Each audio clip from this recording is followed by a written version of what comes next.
నంద్యాల జిల్లా శ్రీశైలం దేవస్థానంలో ఉగాది మహోత్సవం పండుగ వైభవంగా జరిగింది. ఉగాదిని పురస్కరించుకొని పంచాంగ శ్రవణకర్త డాక్టర్ బుట్ట వీరభద్ర దైవజ్ఞ పంచాంగ శ్రవణాన్ని పఠించారు. రాబోయే సంవత్సరంలో ప్రభుత్వానికి ఎదురయ్యే పరిస్థితులు, సమాజానికి సంబంధించిన శుభ ఫలితాలను విశదీస్తూ దిశానిర్దేశం చేశారు. ఈ శ్రీశైలం దేవస్థానం ఈవో ఎం శ్రీనివాసరావు ఈ కార్యక్రమంలో పాల్గొన్నారు.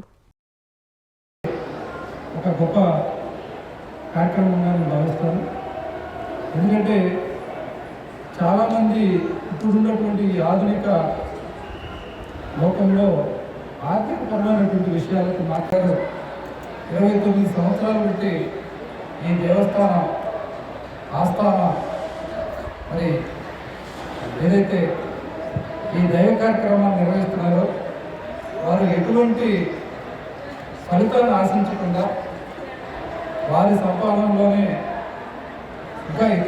ఈ ఉగాది అత్యంత ఆనందంగా ఉండాలి, అలాగే ఉత్సాహంగా ఉండాలి.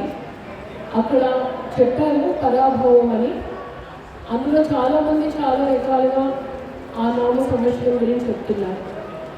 అందులో ఈ సంవత్సరం ఈ యుగం రుద్రుడు మన శివయ్య పరిపాలిస్తున్నారని స్వామి పెద్దలు చెప్పారు.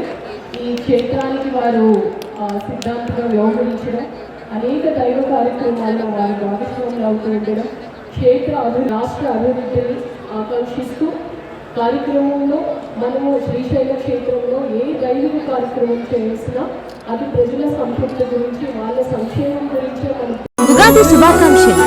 అహంకారాన్ని జయించి వినయాన్ని నేర్పాలని, ఆయురారోగ్యాలు, సుఖ సంతోషాలు, అష్టైశ్వర్యాలు ప్రసాదించాలని నెల్లూరు జిల్లా ప్రజలకు, నాయకులకు, అధికారులకు, మిత్రులకు, శ్రేయోభిలాషులకు మరియు కోవూరు నియోజకవర్గ ప్రజలకు శ్రీ పరాభవనామ సంవత్సర శుభాకాంక్షలు.